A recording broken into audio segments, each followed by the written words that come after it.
20 de septiembre del año 2012. Volvemos al punto de partida. El entonces presidente de la Generalitat catalana, Artur Mas, se reúne en la Moncloa con el entonces también presidente del gobierno, Mariano Rajoy, que pocos meses antes había obtenido una mayoría absolutísima en las urnas gracias a la brutal crisis económica que sufría España, tras el negro legado que había dejado tras de sí Rodríguez Zapatero. Esa reunión entre Mas y Rajoy marcó un punto de inflexión, el arranque del posterior proceso separatista que, impulsado por el nacionalismo catalán y gracias a la connivencia de Sánchez, ha causado la actual crisis política e institucional que atraviesa el país, cuyos efectos finales todavía estamos lejos de vislumbrar.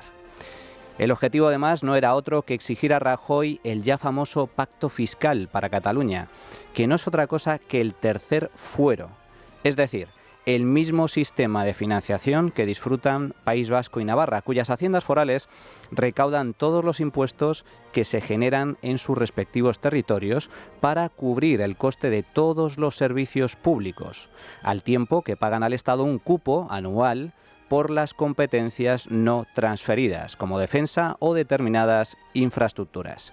La respuesta de Rajoy fue no, y no solo porque supondría dinamitar el actual sistema de financiación autonómica de forma unilateral, convirtiéndolo en insostenible desde el punto de vista presupuestario, desatando de paso el rechazo frontal del resto de autonomías, muchas de ellas gobernadas por el PP, sino porque España sufría entonces una grave crisis económica y fiscal. El país estaba hecho unos zorros y ceder a las pretensiones particulares de Mas restaría al Estado una parte muy sustancial de recursos, lo cual, justo en ese momento, sería fuertemente castigado por los mercados financieros. En resumen, Rajoy dijo no, sustentado en razonables argumentos políticos y fiscales. Pero esa negativa, que era perfectamente previsible y conocida por todos, fue la excusa que empleó Artur Mas, entonces líder del nacionalismo catalán, para desatar la deriva independentista posterior. Esto es lo que decía al término de la reunión con Rajoy. Si la negativa a negociar el pacto fiscal es tan evidente como he constatado hoy, pues habrá que tomar decisiones. Decisiones que yo sitúo en el debate de política general, que es el debate más solemne del año, que va a tener lugar concretamente a partir del martes que viene, martes, miércoles y jueves, en el Parlamento catalán. Dicho y hecho. Pocos días después, Mas adelantaba las elecciones en Cataluña y la antigua CiU, hoy desaparecida, se presentaba por primera vez a las urnas con la exigencia de un Estado propio en su programa electoral, tras la celebración, eso sí, de una consulta soberanista, el famoso referéndum. Mas ganó en las elecciones catalanas celebradas en noviembre de 2012 y apenas 2 años después, el 9 de noviembre de 2014, organizó una consulta popular, la primera para determinar el futuro político de Cataluña, y todo ello con el apoyo de RC, su socio y cómplice en los últimos años, con la independencia catalana como soporte y nexo común. Así catalogaba Mas el resultado de esa consulta. Agradezco también a los más de 2 millones de personas que han participado y han votado. En las condiciones en las que hemos tenido que hacerlo, es una cifra realmente impresionante. Esta jornada en Cataluña podía salir regular, bien o muy bien, y ha sido un éxito total. Pero la consulta del 9N fue ilegal. Y posteriormente, Mas fue condenado por los tribunales de justicia a 2 años de inhabilitación para el ejercicio de cargo público y el pago, atención, de 5 millones de euros por los delitos de desobediencia y prevaricación, junto a otros altos cargos de su gobierno. El resto es historia. El 9N de 2014 fue la semilla del posterior 1O, 1 de octubre de 2017, el referéndum ilegal sobre la independencia de Cataluña y la declaración unilateral posterior orquestada por el hoy prófugo Puigdemont. Amb aquesta jornada d'esperança i també de patiment, els ciutadans de Catalunya ens hem guanyat el dret a tenir un estat independent que es constitueixi en forma de república. 2 días después, el 3 de octubre, ante la extrema situación que vive Cataluña, con Barcelona ardiendo literalmente y la clamorosa ausencia de respuesta por parte del gobierno de Rajoy, el rey interviene para asegurar el orden constitucional. Sé muy bien que en Cataluña también hay mucha preocupación y gran inquietud con la conducta de las autoridades autonómicas. A quienes así lo sienten, les digo que no están solos, ni lo estarán, que tienen todo el apoyo y la solidaridad del resto de los españoles y la garantía absoluta de nuestro Estado de Derecho en la defensa de su libertad y de sus derechos. El 10 de octubre, Puigdemont asume el mandato para crear un Estado independiente, pero suspende los efectos de la declaración unilateral a sabiendas de lo que podría suponer desde el punto de vista penal.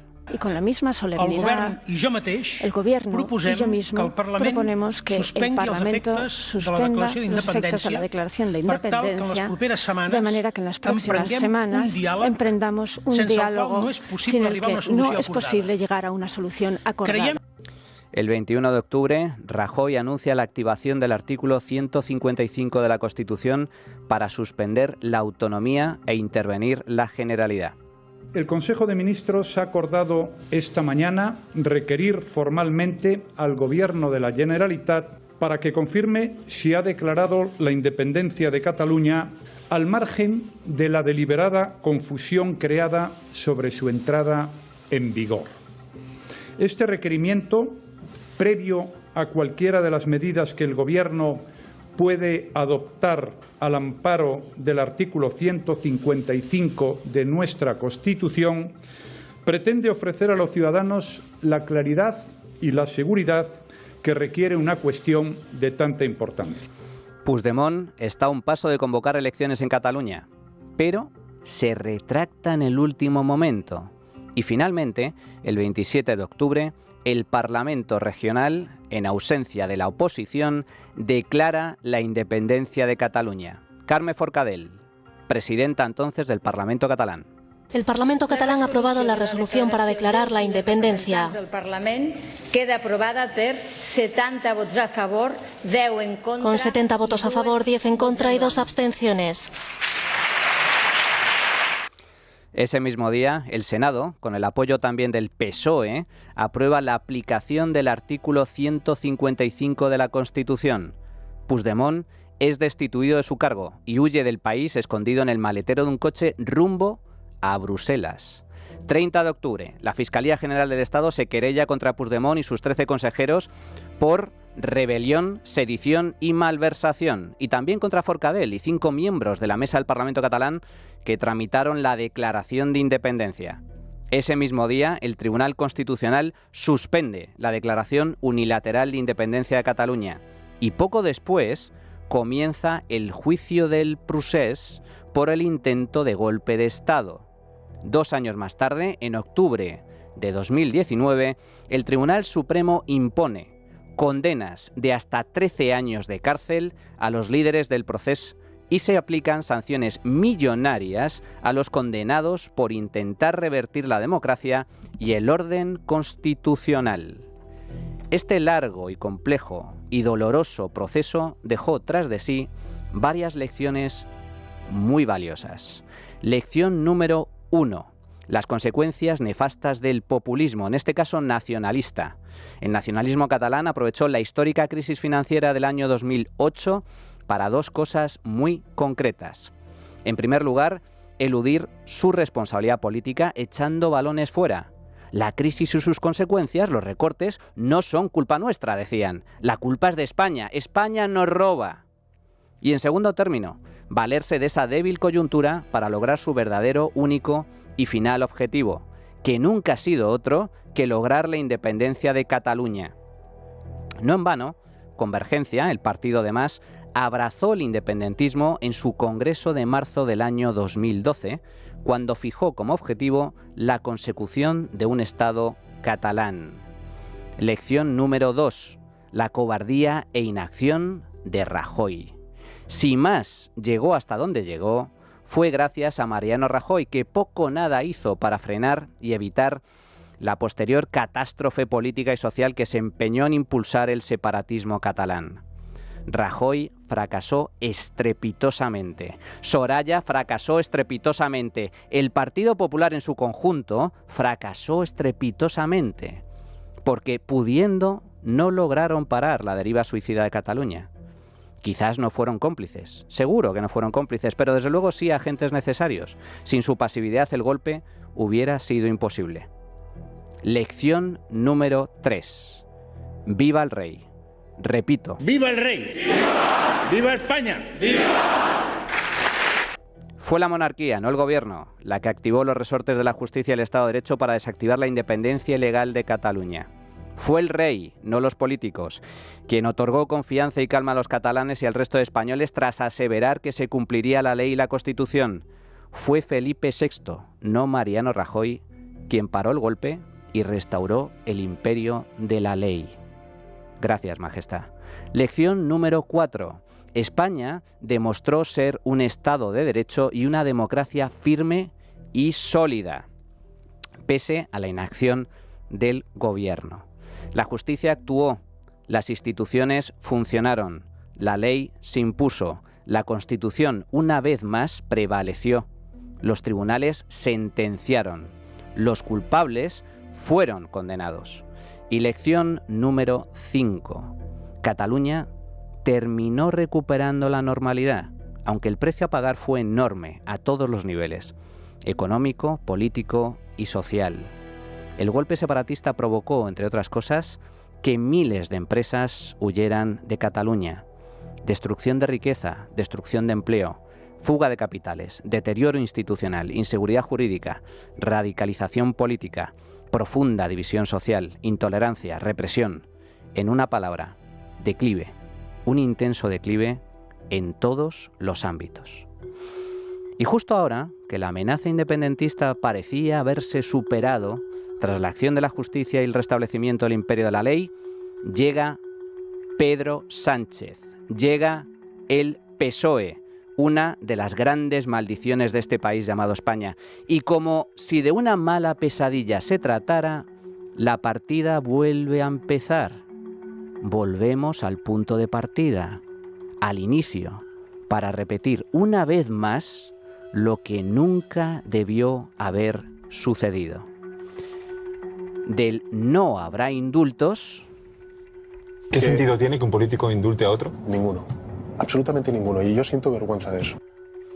A los indultos. De que el Consejo de Ministros de hoy ha acordado conceder los indultos a los 9 condenados del juicio del Procés que permanecen en prisión. Del no habrá amnistía. ¿Les daría a cambio un referéndum o una amnistía? No, aparte que no es algo futurible, es que ya llevo 5 años gobernando. Es que el independentismo pedía la amnistía y no la ha tenido. Lo que han tenido son indultos condicionados. A la amnistía. En el interés de España, en defensa de la convivencia entre españoles, defiendo hoy la amnistía en Cataluña por los hechos acaecidos. ¿Y tras la amnistía qué? ¿Qué será lo próximo? Pues lo próximo es lo que justo ahora reclama de nuevo el separatismo catalán: el cupo. Un modelo que se basa en que Cataluña pueda gestionar, recaudar y liquidar todos los impuestos. Tener capacidad normativa, poder decidir sobre todos los tributos y adaptarlos a las necesidades y preferencias de la ciudadanía catalana, a la realidad de nuestro modelo productivo. Y también acordar con el Estado una aportación para los servicios que presta el Estado en Cataluña y una cuota de solidaridad. Y tras el cupo, el referéndum de independencia. Això no és un punt i final. Continuem, ara sí, podrem començar a fer política d'igual a igual i el nostre objectiu segueix sent el de la independència del nostre país. Volvemos, pues, al punto de partida. Todo el sufrimiento y trabajo que ha supuesto el golpe separatista durante 12 largos años al conjunto de los españoles y muy especialmente a los catalanes no ha servido de nada. Estamos donde estábamos al principio, año 2012, y todo por 7 miserables votos para que Sánchez siga en el poder. Han ganado ellos, los nacionalistas, hemos perdido todos, los españoles. Ha ganado la vergüenza, ha ganado la ambición, ha ganado la ignominia, ha ganado Sánchez. Por el momento. Sí, y digo bien, por el momento, porque tal y como en su día advirtió el gran Winston Churchill a Neville Chamberlain, el traidor que no hizo frente a los nazis, os dieron a elegir entre el deshonor o la guerra, elegisteis el deshonor y ahora tendréis la guerra.